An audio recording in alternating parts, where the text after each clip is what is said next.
Hello everyone, thank you for joining me. You are rocking with me, your girl Lola. And yes, I am in Egypt on a quest to understand and research the mysterious black boxes at Saqqara.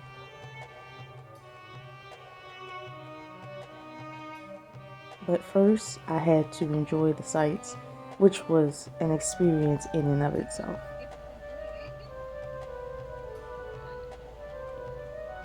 Seeing Egypt in this way gave me a new appreciation for what I see on television because you can never really understand a place like Egypt until you go there.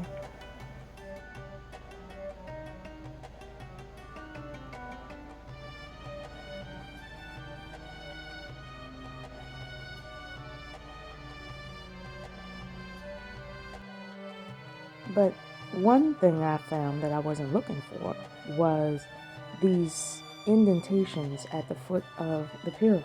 And all of these right angles is what caused me to have to record. And I couldn't understand why this wasn't talked about more. It seemed to be some sort of machine marks that had got hot and melted into the ground. Uh, I thought maybe at times these right angles connected with some of these circle indentations look more like like a base, a machine base to brace up against, maybe for the building of the pyramid. I don't know, but this right here was something I was not expecting.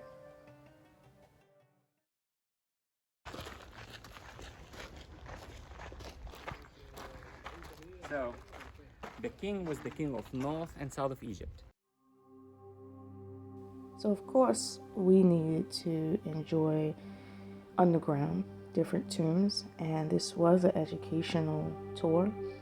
I feel that the valley here in Saqqara was one of the best tours because we learned so much, and this is where we found our first black box, which was an enigma of itself because it did not fit the conventional boxes that you find like this in Egypt, and it further went to my theory that these black boxes do not come from the Egyptian era at all, not even the first dynasty. It was my contention that these black boxes was not utilized by these people first, but maybe by another civilization before them.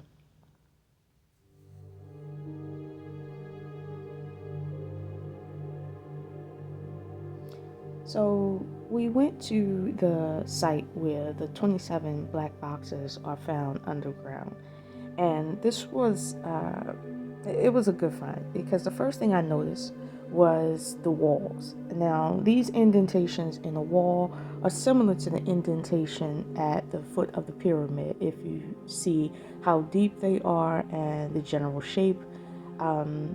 This was quite interesting here because of the how far the indentation was into the wall and just the overall shape of these indentations. I could see that new brick, for instance, had been added, but it didn't take away from the indentations and what they meant.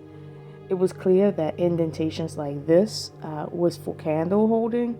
However, the candle holding could be explained by the Egyptians finding this site and needing light because it is rather dark in there without it, as in pitch black dark. But I understood that this was, as you can see at the bottom, a round circular sediment where this was utilized, obviously with the soot, for candles. However, there were some that couldn't be explained.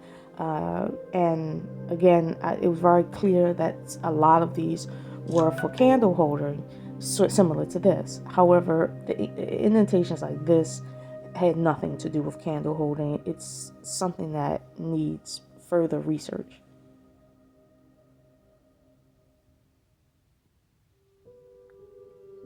Now, what also was interesting was the patterns on the wall. And what I mean is, we do understand that we understand that the walls were dug out. This is what we think. However, with these patterns, it would be suffice to say that maybe something with a machine dug this out.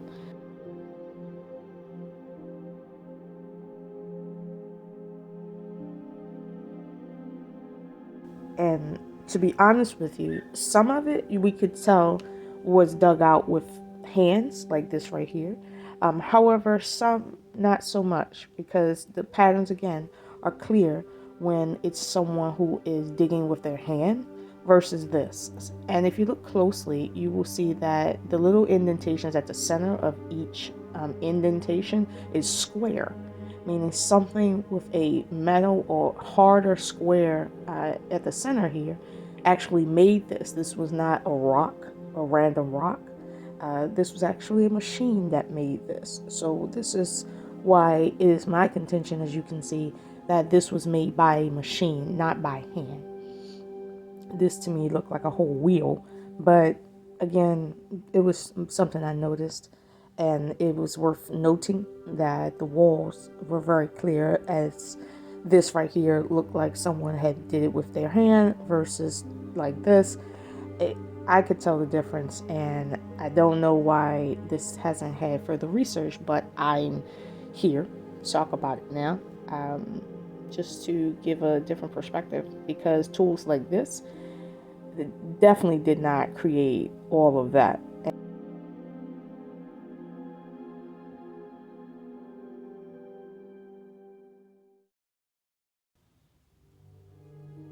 Now, this is my friend here.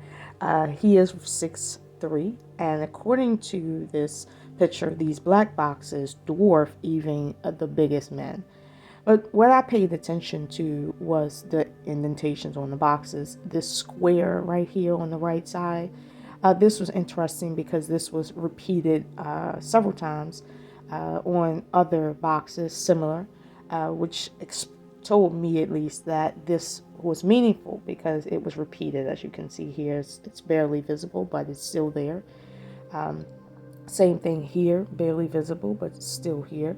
So somehow this was necessary for marking, which is an indicator that machines are at play as well, because there's an indentation with these squares, not just the marking, but also an indentation, which tells me that a machine probably did this and maybe used this indentation to lift these lids on these boxes. But nevertheless, this is indicative of machine culture.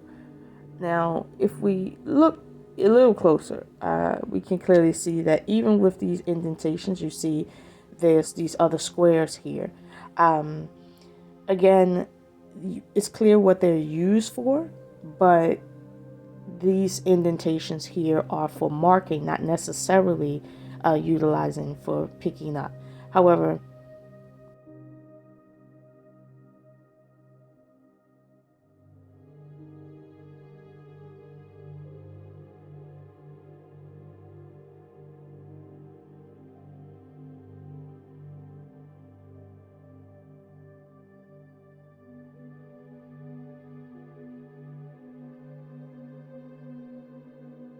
now, these indentations were the most interesting to me because there was a repeat of three on each let's say tombway, and it would seem like these indentations in the back here would be utilized for a machine that has a three-way prong. Now, that three-way prong, I can only imagine, would be utilized to lift. Seemingly, there would be no way for humans to fit here to lift it down if you had 1,000 men holding it. As you can see, there's 2 inches here. There's no way humans were inside of here holding this to lift it down. Even inside of spaces where there was room, there was still the three prongs on each side that I noticed. And this, again, these are very heavy boxes, and it was again seemingly that the indentations existed everywhere, which says, okay, there was a need for indentations. With these boxes, the only way for this to make sense is for those indentations to be utilized for something, to move that actual box.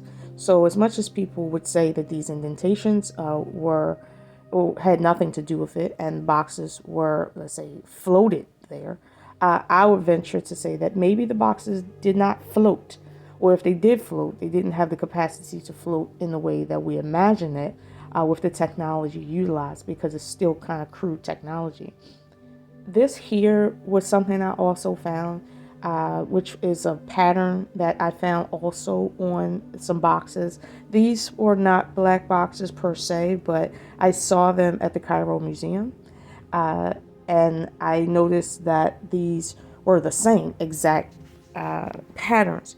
So it told me that whoever built this site also utilized that box or those boxes like that. And as you can see from some of the other photos, that these boxes were all pulled back. Now, being pulled back, it seems like nothing, right? It's just a box. However, if all of them are pulled back, you would think, well, someone was looking for something. However, it's very clear, as in it's only pulled back about just enough for a small human being to squeeze out of. It's not even big enough to the opening isn't big enough for anything to be put in. As you can see, this is just slightly turned to the side, which says that, okay, something was either trying to get in or get out. And I know what you're saying. What do you mean something trying to get out? How could something be alive and trying to get out, let alone move something 7 tons? But we do know that this site was utilized to hold something. Now, whether or not that something was a dead body or something, more exotic, we don't know. But clearly, as you can see here, these boxes were not built this large for nothing, let alone to hold a dead person, like someone like our size. It's physiologically impossible and improbable, and you would think this would make more work for whoever has to move these boxes if they're overly sized. Again, you can see my friend here. He is 6'3", and even it makes him look like an ant. So, it's one of those things where I just had to wrap my mind around it. They said that these boxes were left in the hallway because they were attempting to steal the box, but I am of a different opinion. I believe that these boxes were in transport, as in the ones that built them were in transport with them when these boxes were abandoned suddenly. However, there's another theory and contention about this, and I want you guys to pay close attention.